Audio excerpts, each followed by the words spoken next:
In this video, I'm going to tell you exactly what you need to do step by step to get a grade 9 in combined science or triple science.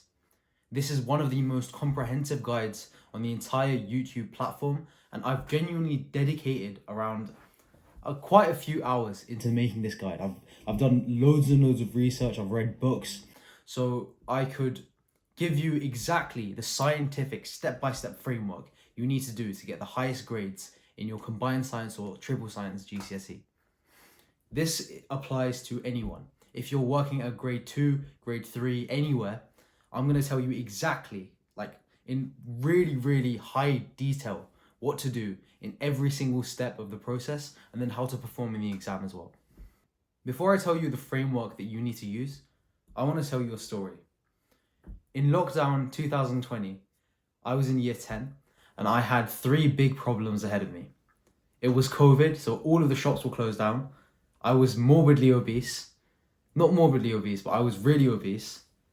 And I had a physics mock. I only cared about one of those problems. I had a physics mock, which was kind of stressing me out. See, over lockdown, you had these study YouTubers or study TikTokers that I used to watch a lot. You had people like Odoka Fintelman, Revishan, Tenkyu, Jake Clark, like all of these people that I used to binge watch a lot. And I used to get different pieces of advice from like every single one of them. So one of them was studying an insane amount of hours every single day. One of them literally, he used to do like live streams of himself studying like 9 hours a day. So I integrated that into my life. Another person told me to use like paper flashcards, and the other one just had long hair and gave trash revision advice. But barring that, Revishan's an off. But barring that, I actually didn't know what to do when it came to GCSEs. I had so much different advice when it came to the revision process that I didn't implement one fully. I like took parts of every single like other person, and I didn't like have my own revision plan. And this actually came as a detriment. This actually caused me to get a bad grade in a lot of my subjects when it came to my mocks. And I knew from year 11 and like onwards, I needed to pattern up. So I when I say that, when I do like criticize these YouTubers, they did help me a lot. Like people online did help me way more than anyone at school. But it was just that I was getting so much different advice from everyone else that I didn't know what to implement into my own life. So yeah, I just didn't know what to do. So this video will provide you exactly the opposite of that. If you follow and stick to this framework that I'm going to lay out in this video, there is no way you're not going to get a 9. Heck, you will probably get the highest in your school. This is literally the most detailed, the most scientifically proven way to get a good grade in this subject specifically. Now, if you've seen my other full guides, you've known that I was previously getting bad grades in these subjects, but science has never been that. I've always got like okay-ish grades, and I've always like done random revision techniques to get me those grades. Like I remember I had like a year 9 exam, and I would literally just like reread certain words in the textbook, and then I would like reread it 2 days prior to the exam, and then I thought that if I read the textbook an odd number of times, like an odd number of hours apart from each other, it would help my revision process. I don't know, I had some like weird analogy, but I still got good grades because I did put some effort into it. But this is the opposite of that. I'm going to give you exactly the science-based tips, like the optimum mindset to have in order to get a grade 9 in all of your sciences. If you don't get a grade, so I want you to do an actual step right now. Like this video right now, and if you don't get a grade 9 in your actual thing, come back and dislike it. That's the challenge for you and for me. If this video is useful enough and you do get a grade 9, the like will stay. But if you don't get a grade 9 on GCSE results day, if you don't see a grade 9 next to all of your sciences, come back and dislike this video. I'm so confident in my revision strategy when it comes to GCSE. Also, before I get into this video, I also want to put like a fun little challenge. I'll put my GCSE grades and like the raw mark I got in each of my sciences here. I didn't actually get all 9s in my sciences, and I'll be going exactly why that was the case later on in this video. But if you beat me raw score wise, DM me on Instagram or comment down below and I will reach out to you. If in the real thing you beat me in your raw scores, reach out to me and I have something special for you. Step 1, the framework I'm using. In all of my full guides when it comes to GCSEs, I've always used this certain framework that has really helped me. It's ILPI. It's identity, learning, practice, and intentional improvement. I believe that those 4 topics, if you combine them together, you literally can't go wrong. If you have the correct identity, you understand the scientific way to learn stuff, like the most optimal way, you know how to practice stuff, and you can intentionally improve on your mistakes. With the correct mental model, there's no way you can go wrong. Like, what other things can go wrong in the exam that causes you not to get the grade? Pretty much nothing, right? Barring extreme circumstances, like, oh yeah, if someone dies in the example, you're not gonna get a 9 then. But barring extreme circumstances, I don't think there's much you can do to not get the grade 9 if you take this framework. That's what I say in all of my videos as well. If you just follow this step by step, if you get a notepad or a note page, just a piece of paper right now, and then you just make notes, give me your full attention, don't click around, I don't think there's much that can go wrong. You're not gonna not get the grade 9 basically if you just follow these tips. It's as simple as this. Just follow my instructions in this video and you will pretty much 100% get a grade 9. If you don't get a grade 9 in the subject, or you're not getting the grades you want, you're not following this. You're not following specific things in this video. It's as simple as that. If you're not getting the good grades, you are not following this step-by-step process. Because I go over the mental sides of this, and I go over the physical actual thing you need to do to get the grade 9. So that's a sort of framework you need to have. Well, this is the mindset you need to have to this video. If you do not get the grade, you're not following this guide properly enough, because I've gone over in this video, I've literally spent the last 3 weeks planning. So yeah, the TLDR of this section is just follow this guide step by step, implement this into your life. Whatever I say in this video, just implement it into your life as much as you can, and then you should get the grade you want, regardless of what you're achieving now. A quick little rant I'm going to go on. I don't like how the schools give you predicted grades, or at least in GCSEs, you're given predicted grades really early on. In year 10, in the beginning of year 10, I was given predicted grades, and I didn't like that, because it it holds you down. Because I know people personally who've been getting 3s until year 11, and they just pattern it and they get a 9 in the real thing. What you're getting right now shouldn't determine what you're going to get in the real thing, because you're not going to be the same person as the person you're going to who's going to sit the exam. You're going to go through some very tough revision, hopefully, if you follow this video, and you're going to change in yourself. So if you're imagining yourself doing the exam right now, don't think of it in that way. What you're getting right now isn't what you're going to get in the real thing, because you're not going to be the same person as you are doing the exam. That's a sort of mental thing I had. I know I had it for other subjects. I would always stress over not getting the grade, or I always visualize myself being in that exam hall and struggling with certain questions and then not being able to do it in the actual thing.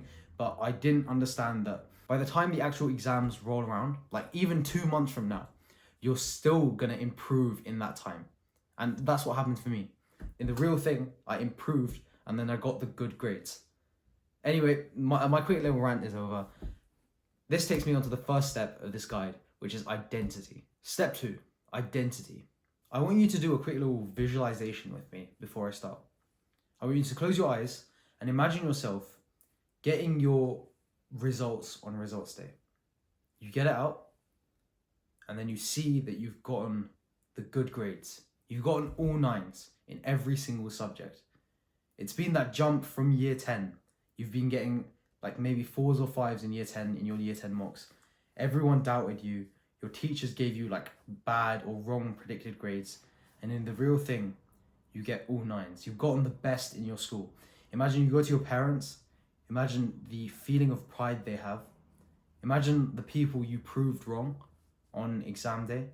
Imagine that one friend who always belittled you. He always belittled you, and now you've proven him wrong. You've got the good grades. You're going to go to the good sixth form of your choice. You're hopefully going to get into a good university, and your life is set from here on. That's a pretty good visualization to have. And that's what a lot of people do. They do these visualizations, but I want you to do the opposite with me. I want you to do one more visualization, one last one.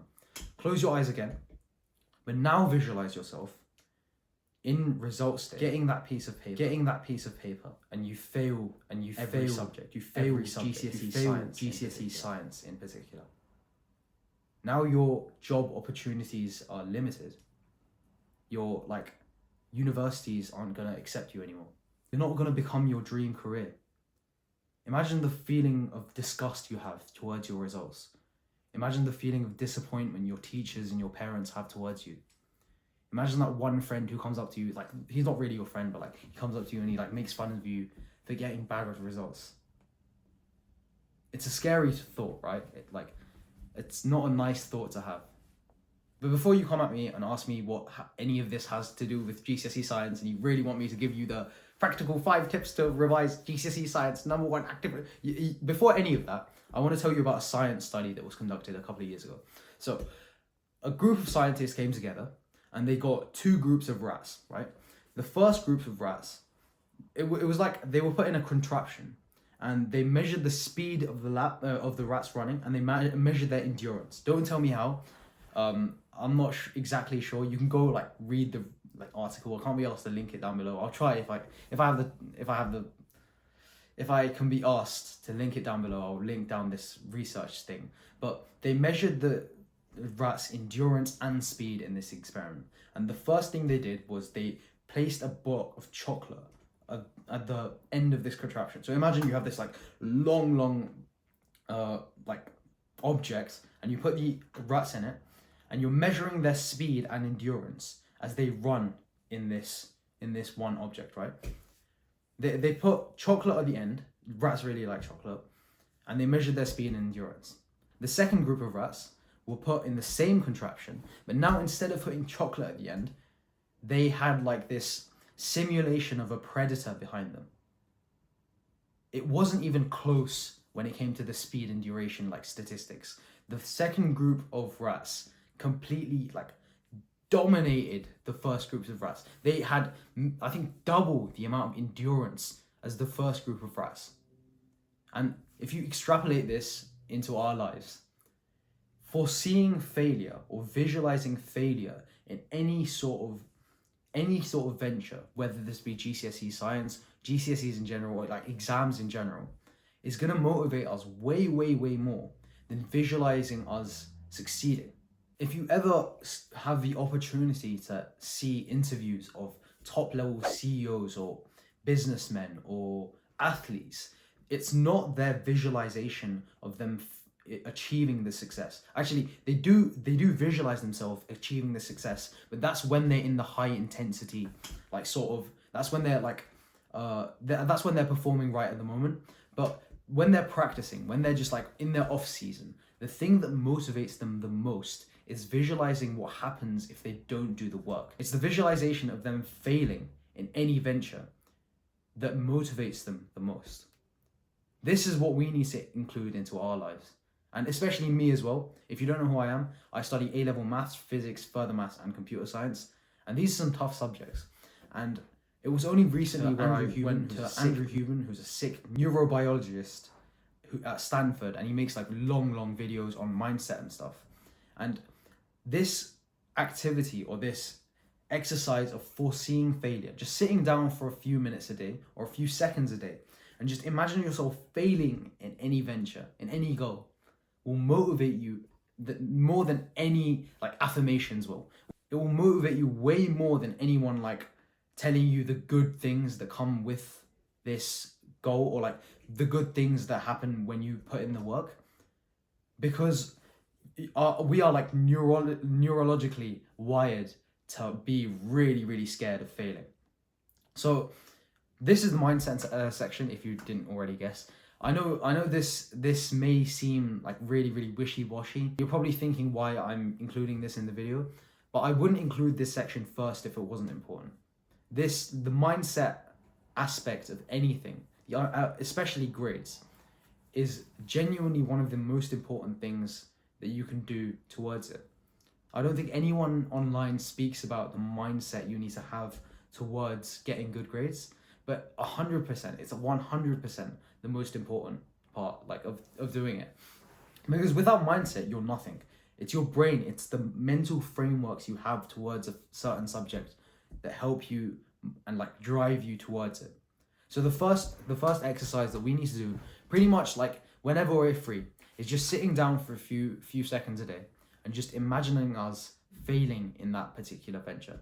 So now to incorporate this into our revision like plan, we need to sit down for at least like 10 seconds a day. Just sit down and imagine yourself failing in science. I know this really sounds counterproductive, but imagine yourself like failing and imagine the reaction you would have if you just failed in that subject. This is going to motivate you way more than anyone else, because whenever they visualize themselves like achieving something, they always like use affirmations. They always imagine themselves succeeding. And this actually demotivates us slightly. It actually reduces our motivation levels like significantly. So if we can just, I'm not telling you to do this every single day, and I'm definitely not telling you to do this in the exam or anything, or like leading up to an exam. But whenever you're free, just think about what would happen if you failed in this certain like science GCSE. What would be the reaction of everyone around you? What would your like feeling in your heart be? And this will motivate you more than anything else. Step 2.2, improving your identity. The way you see yourself is also very, very important when it comes to achieving anything, especially grades. I'm not gonna drag this out for a long time, but I've gone over this in many other full guides. And basically, if you see yourself as someone who is a good science student, you're more likely to achieve success. Now, I know that this may sound completely contradictory to what I just said, but if you imagine yourself as someone who is a scientist or someone who's a grade 9 student, you're way more likely just to process information better. This is especially like, if you do this when you're practicing like topic tests or revising for something, whilst you're doing it, you need to like almost brainwash yourself in your brain and say, oh yeah, I'm a grade 9 student, I'm a grade 9 student. In your brain, you need to brainwash yourself and say to yourself in your brain that I will achieve 100% in this. Now, the reason this works is kind of wishy-washy, but it 100% does work. For me personally, when I was in year 10, I used to, it's not to do with science as per se, but when I was in year 10, I used to be really, really bad at English, right? But the second that I started saying into my brain that I am a grade 9 student in English, I will achieve more than anyone else. I'm gonna be every single person in my year. I know this sounds like egoistic or anything, but it's for my benefit. It's at the end of the day, it's for my benefit and your benefit. I used to state to myself that I'm gonna achieve more than anyone in my year in English, even though I was getting like 4s.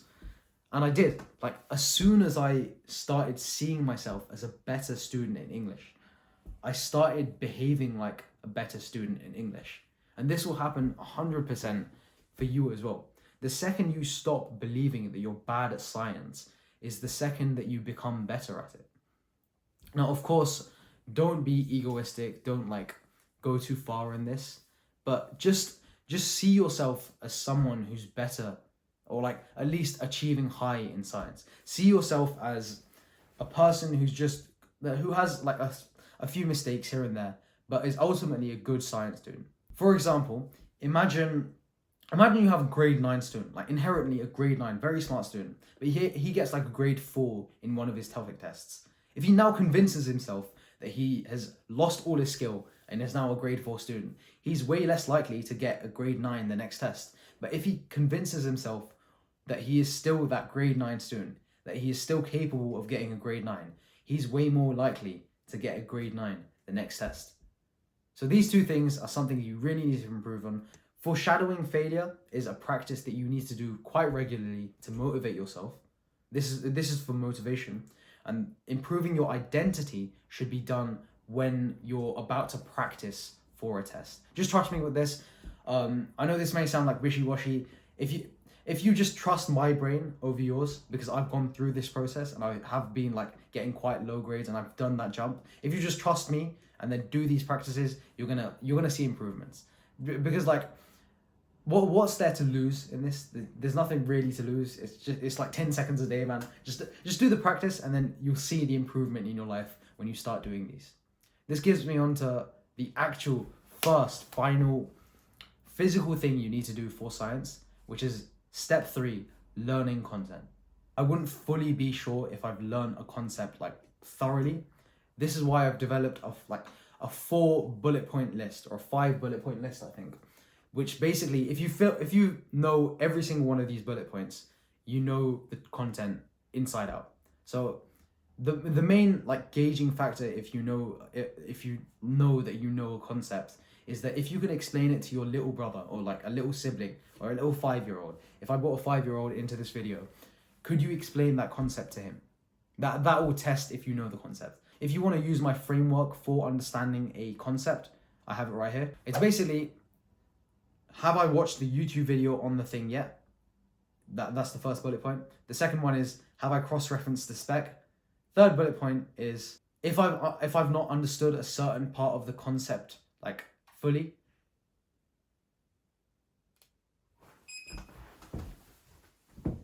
Sorry, the power just went out in my house. I don't know, it just randomly cut out, and then I looked around and then nothing's working. I'm getting flashbacks like I'm in India, so I have to record this video with no light source. Anyway, back to where I was. You can use AI and ChatGPT to basically help your understanding of any content. So for example, for me, let me tell you about my personal experience. When I'm learning, I was in quantum physics in physics like 2 days ago. So this is like particle physics. It's quite hard.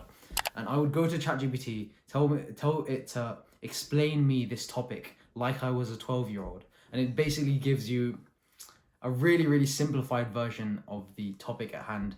And it just explains to you in a really, really good way. And then also you don't have this like ego thing of trying to protect your ego when you're just asking AI. So I literally, every single unfiltered advice, every single topic, or every single like computer science or physics or maths related topic, I literally go to ChatGPT and ask it to explain it to me like I was a 12-year-old. And I can't really do the same with a teacher, basically. And this just really helps my understanding. The fourth main bullet point in this like framework to understand any concept is blurting. Blurting is very helpful for remembering content, and it's sort of helpful for like understanding, but I think it's mainly the 3 other ones, which is like using YouTube videos, using the specification and ChatGPT, that really help you understand the concept. So the TLDR of this learning section is basically learn science content as soon as possible to help you get good grades. This brings me on to the third part of this framework, which is practicing. This is step 4. Practicing is the best thing you can do when it comes to revising for sciences. I think that when you get all of the revision tactics together and you rank them, it's always practice that comes up on top. There's nothing better you can do than practice. This also includes memorization. So when you approach any practice questions, you need to be able to memorize the content beforehand. And memorizing content is so easy, so simple to do. And if you just follow my method. So for my method, you either go online and make online flashcards. Now everyone else makes like paper flashcards, but they always are really like a pain to do, and then you like lose them. But if you use specifically an application called Anki and use your flashcards and make your flashcards using my framework, which I'll put on screen here or somewhere. If you just make your flashcards using this, you will memorize the content. It'll basically, like, whenever you put a flashcard into this application, it just gets uploaded into your brain. I'm not going to go into like in the depths of like how this application Anki works, but basically this has like an algorithm that's tailored to how you actually remember, and it's just a lot of medical students use it. And then if you just do these like flashcards regularly, you don't even have to do this every day. If you just do Anki regularly, you're going to have this knowledge of the content uploaded into your brain, into your long-term memory. Easy peasy. That's really easy to do. Memorizations, like a lot of people do like weird things. I used to do like really weird memorization techniques when it came to memorizing content before I found, you know, the actual like way to memorize content. Another thing I would recommend to you is using something called active recall. Basically, this Anki, and if you literally just use Anki, it's gonna filter out every single other problem you're gonna have when it comes to memorization. If you want my Anki flashcards for free for triple science, click on the link in the bio. I was gonna charge an extremely high price for them because I literally spent hours making these flashcards, but then I couldn't be asked. I'm not a computer science guy. I am a computer science guy. But like, I find like tech really fiddly, so I just couldn't be asked to like put this behind a paywall. So it would be like really appreciative if you could leave behind a review on how you found these flashcards, just completely free. If you want to, of course, go take my flashcards completely free. My flashcards are on Anki, of course, and they cover the spec like detailed. So like every single point on the AQA spec especially, but you can use this for like any other exam board as well. Every single point in the spec will have a flashcards basically, and if you just go through this, you'll memorize all the information you need to know for the exam. Yeah, so go click in the description to get my flashcards for free. This is the memorization section of this video done. Now let's get into the real juicy bit of this video, which is practice. Practice, like I said beforehand, is the best thing you can do for science, GCSE. End of. Combined science, triple science, it doesn't matter exam board wise. The highest leverage, the best, the most rewarding thing you can do is also practice. And the way you practice is also very, very important as well. So a lot of people, what they do, right? They take at the end of, let's say, like, they memorize they spend loads and loads of time using useless memorization techniques to try and memorize the content. And then after like 3 or 4 weeks of trying to memorize the content without using Anki, which we'll do, we'll hack the system by using Anki and memorizing quickly, basically. But what they'll do is they'll spend loads and loads of time memorizing, and then a week before the exam, they go try a practice question, find some questions hard, and they get an average grade. We're not going to do that. We're going to memorize it quite quickly using Anki, and we're also going to learn it in a more efficient way, like I said, using ChatGPT and stuff. Just understand content better. If you use Anki, you memorize a bit quicker, and especially, you need to start practicing content as soon as possible. Literally, if you're in year 10, start practicing right now. If you're year 11, any time, basically start from now. You need to start practicing your exam board, specifically your exam board questions right now. Don't use any other exam board when it comes to GCSE Science. The reason being is that your specific exam board, whether this be AQA, EdXL, OCR, will have specific words and phrases that will be repeated. They will have specific questions that are repeated year on year. And if you do what your exam board has done in the past, and you go over these practice questions and use the technique I'm going to tell you later on in this video, which is called intentional improvement, you will get the grade 9. The end of. If you just start practicing from today, that is. So what you need to do right now is, when you've memorized content, when you've learned it, even if you've like partially learned it and you're like, you're going to learn it if you just keep on doing the Anki and then you just keep on using ChatGPT.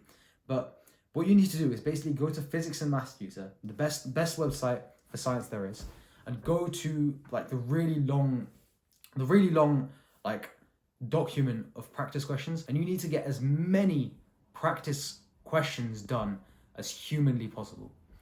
If imagine you had 2 hours allocated for revision, let's say 90% of the entire study session should just be doing practice questions. Doing practice questions, marking them. Literally have the answers out on one side, have the question on one side. Don't do like individual like sub questions. Do the entire question and then go see the answer.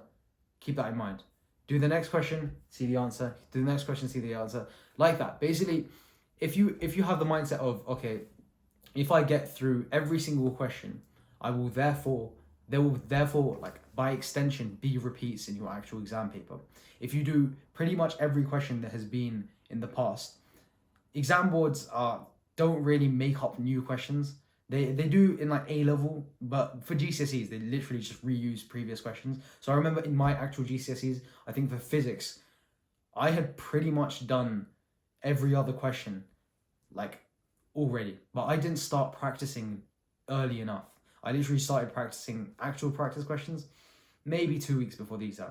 Not I hadn't like actually given a lot of time into trying to practice for exams. And this is what I'm trying to warn you. If you're watching this video before your actual exams, start practicing right this moment. Right this moment. Literally, get out of this chat right now, switch off this video and start No, I'm just joking. But after this video is done, when you have learned the content, of course, you need to start practicing as soon as possible. Your mindset towards this is literally, I'll try and get learning out the way as soon as possible. I'll try and get memorizing the content away as soon as possible, if by just doing Anki, and then start practicing as soon as possible. Again, I want to reiterate that a lot of people have the wrong mindset of, okay, I'll allocate a week for learning content, another week to memorize the content, and another week to practice. We're not going to do that. We're going to allocate 2 days for learning, a day or two for memorizing, and every other day.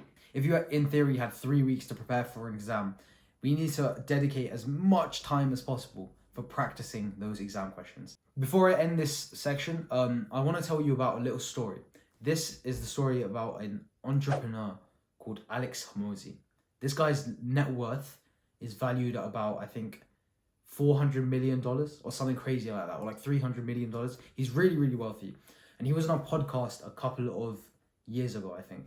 He was on a podcast with one of the dragons from Dragon's Den. So you know that show that like all middle-aged people watch on like a Sunday afternoon, where people come on and then like they pitch their business ideas and stuff. He was on a podcast with one of the dragons, and basically what he said was, he said that he got into the 99th percentile of Harvard.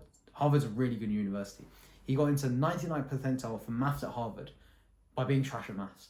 And how he did so was not by neurotically learning or like doing wider reading into maths. No, it was just by literally sitting down for 2, 3, 4 hours a day, doing just practice problems every day for 2 months. He got into the top 1% of Harvard math students by being trash at maths. If that isn't motivation, I don't know what is. This guy was trash at maths, got into the top 1% math students by still being trash at maths. But all he did was literally just practice the problems. This is the mindset we need to take.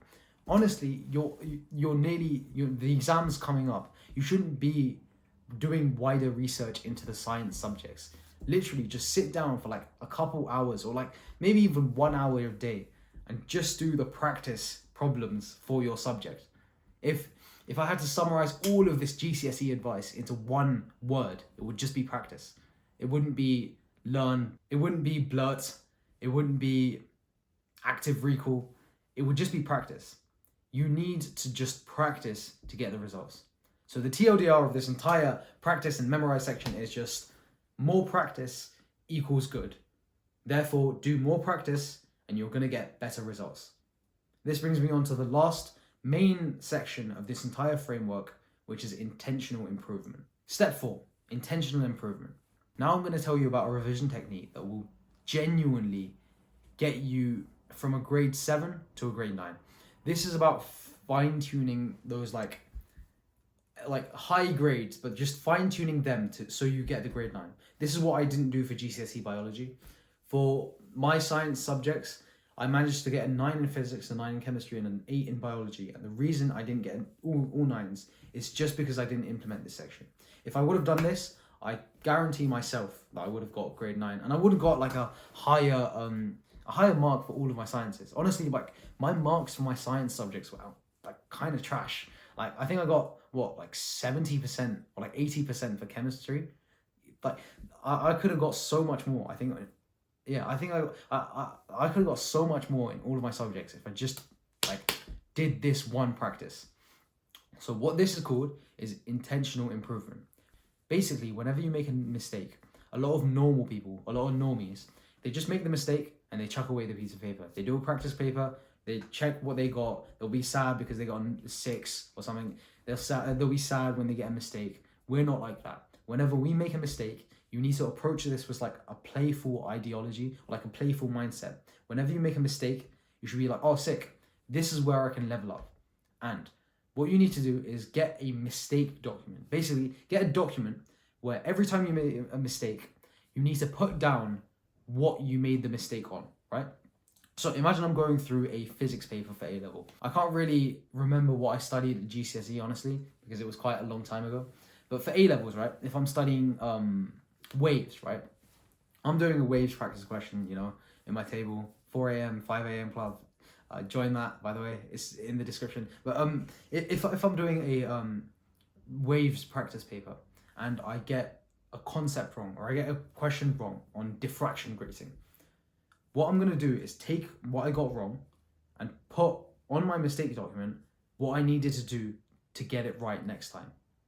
So if you want, I can link down my mistake document. I think I have it in my other videos. If you go search mistake document next to my YouTube name, yeah, it should be there. But basically, if I have a document labeling every single thing I normally get wrong in an exam paper, and if I just read through that or internalize what I get wrong normally, I'm way less likely to make mistakes when I do practice in the real thing. Because now what I'm doing is basically I'm identifying where I make the mistakes, I'm putting it on a document, and I'm internalizing that document. So when I'm actually doing a paper, I can be like, oh, this is where I normally make a mistake, but I'm not going to do that this time. This is honestly a sick revision technique. In my actual A levels, so I'm doing A levels right now, I get quite high grades just by doing this, like one practice. Though not a lot of people do, honestly. So this is quite a small section, but basically, if you want to fine tune your grades, this won't get you from like grade 2 to a grade 9. This will get you from a grade 7 to a grade 9. But the previous 2 sections or 2-3 sections will get you from like low grade to medium grades. But this is just fine tuning your grades so you get a grade 9. You need to intentionally improve. You need to identify your mistakes, put it in this mistake document, and then read through it every so often so you know what you normally get wrong. So TLDR of this entire section is make a mistake document and internalize what you normally get wrong. That's the end of the normal section of this video. I think I've covered pretty much everything you need to know to get a grade 9 at GCSE Science. And if you just follow my tips and advice in this entire video, you should get the grade 9. I don't think I've missed anything out in this guide. I think I've gone through pretty much everything you need to do to get the grade 9. And if you just follow and internalize what I've said in this video, you should be getting the good grades. The next section of this video is just random tips, like random weirdly specific advice that I would give to my younger self if I had a chance to go back and tell him, like, stop being a dumbass and revise. So I've pretty much given you all of the normal knowledge you need to know to do and get a grade 9. If you're short on time, click off this video.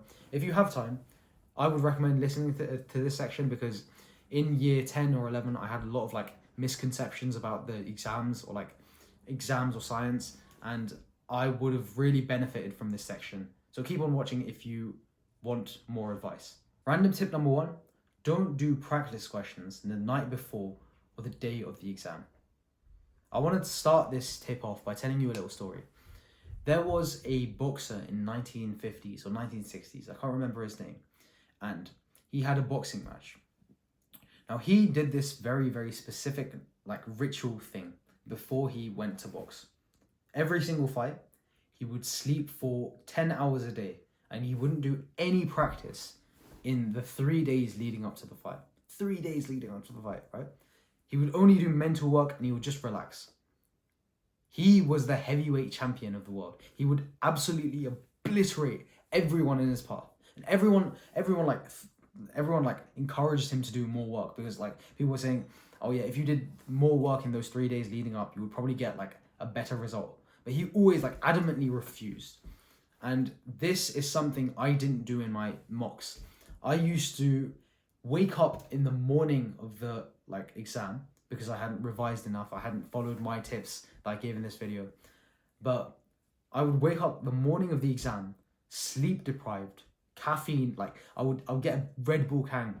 I would chug the Red Bull. I would get caffeine, like coffee and stuff, chug the coffee, and sleep deprived whilst having like eye twitches and stuff. I would do practice questions and fatigue my brain before the exam. No wonder I didn't get the grades I wanted in year 10.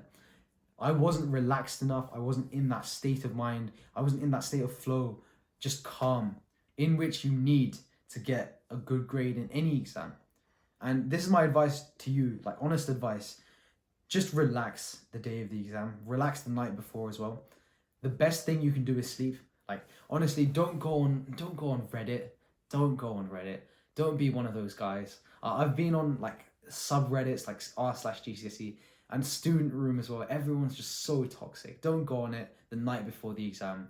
Don't be that like one guy who like pretends to like care about everyone else and then just like they put everyone else down. So like what I used to have in my actual GCSEs, I used to remember some people like making fun of other people on the subreddit, because people used to be like dumb and they used to go and say, oh yeah, I hadn't revised yet, has anyone else? But then everyone else on the subreddit used to be like, oh yeah, I revised, you're gonna fail this. And then I can just visualize the person writing that comment, and I can just visualize how they would feeling in that moment.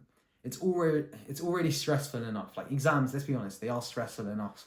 You don't need to go on like flipping subreddits to get that one urge or like one piece of dopamine so you, I don't know, so you feel a bit better, because you're not. It's not really like, just don't go on student room, don't go on Reddit. Save your mental health. Just sleep the night before, and then even if you think you're slightly underprepared, I would personally recommend you literally just sleep.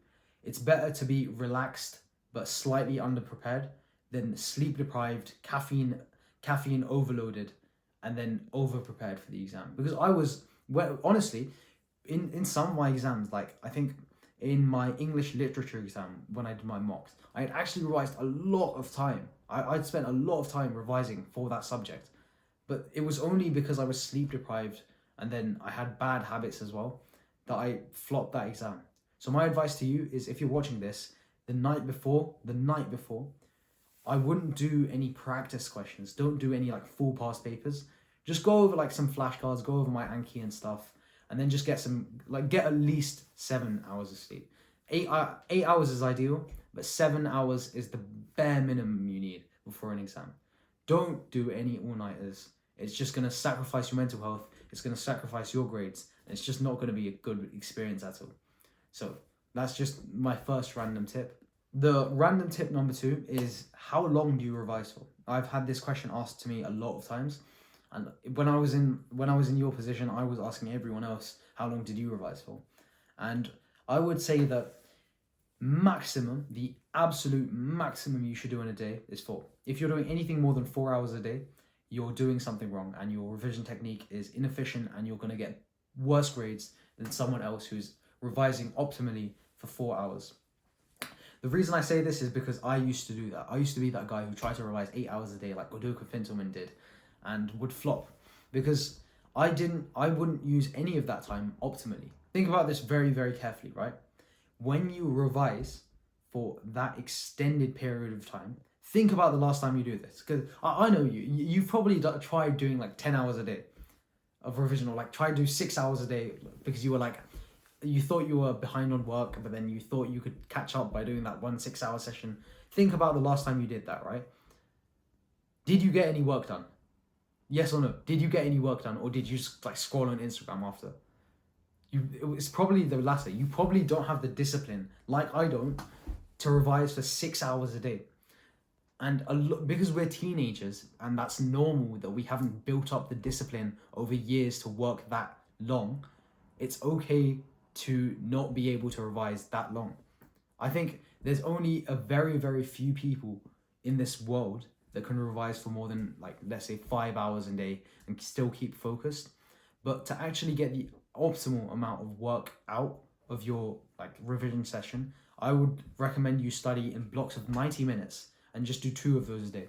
I think leading up to the exams, like heat of the exams, like maybe the weeks before the exam, do I think 3 hours a day. If you can do 3 hours a day in the Easter half term, so I think this is the Easter half term we're in right now, and like a week or 2 before the exam, everyone else saying they're revising 8 hours a day, everyone else is saying they're revising 9 hours a day. If you can do 2 good quality 90-minute sessions of deep work, you'll beat everyone. Like especially if they say they're doing 10 hours a day and they actually try to do 10 hours a day. If they were anything like me and tried to study an insane amount of time, you just won't do that. There's no one who can revise 10 hours a day who's our age. Like, even Udoka Fintelman, I think even he doesn't do that. Even he doesn't do 9 hours a day leading up to the exam, because he just does that for the content. A lot of people don't realize that, but he does that for the actual content. He revises 9 hours a day for content, and then just does a normal revision session like everyone else. So revise for a maximum of 4 hours a day. If you're doing more than that, then your revision technique is unoptimal and you're not doing deep focused work, because you need to aim for deep focused work when you're revising. And also, if you are that guy who tries to revise like 15 hours a day, it's just a really, really sad existence. I'm gonna be completely honest.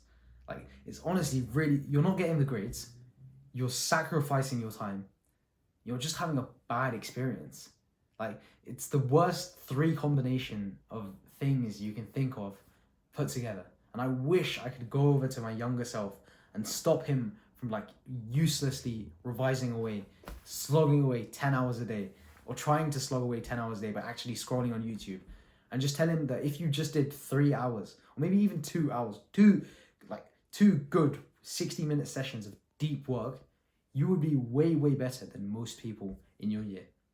So I know this was a bit ranty, but that's my second tip. Just don't be weird. Just like revise normally, like a normal person. Don't do any weird, like, I've seen so much stuff online. Just don't be weird. Just do two deep focused work of 90 minutes, 2 of them every single day, or like every single day leading up to the exam. You don't need to do this every single day.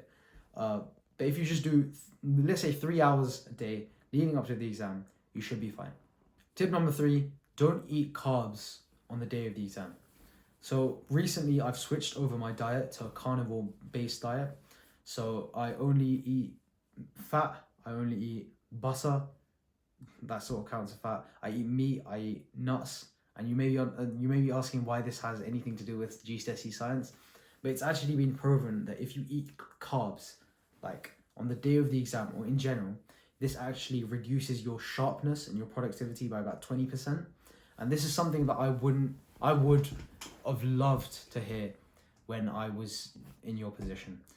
Basically, I used to eat like a big bowl of oats before every exam, because that was like the common advice, like get like the oats, eat a lot of oats, eat like a banana before the exam. But this actually has a massive impact on the way your brain performs, brain function and stuff. If you want to learn more about that, go watch Andrew Huberman's, just search Andrew Huberman intermittent fasting or Andrew Huberman carbs, and it'll come up with that. But basically, the TLDR of all of that is if you eat carbs, your productivity and your focus goes down by about 20%, and that's something we can't risk. We need to get the most amount output off our diet. So I would recommend on the day of the exam, if you can, on the day of the exam, or the best case scenario is you just cut out carbs of your diet, but I know a lot of people can't do that. So on the day of the exam, just don't eat a big heavy breakfast. I know in my previous videos I told you to go into it fasted, like don't eat anything at all until after the exam's done.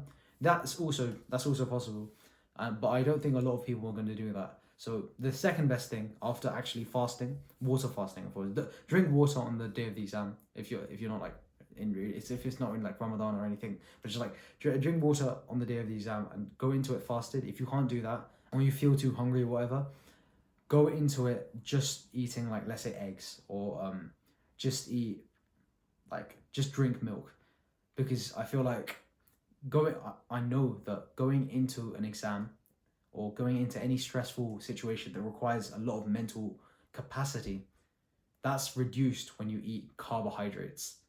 This is like a weird revision tip that no one tells you, and it's a sort of like life productivity biohacking thing. If you do, it's going to improve your life a lot, especially when it comes to exams, but in general as well. If you're wondering, you're probably not, but like ever since I've switched over to a carnivore diet, I've been working for a lot more. I've just been more focused. My lifts at the gym has been going up, so it's just been going really, really well ever since I switched over to this like more keto carnivore sort of diet sort of thing. But yeah, That's my third, like, sort of weird tip. Cut out carbs on the day of the exam. If you can cut out carbs per se, that's also really good for your productivity. But yeah, that's my third random tip. I hope you enjoyed the video. I hope you learned from the video. And again, you need to intentionally, like, implement the things said in this video in your life for this to work. If you like this video, give it a sub. Give my channel a sub, sorry. Like this video, subscribe, share this video to anyone else who would benefit from this advice. I'll see you in the next one. I'm out.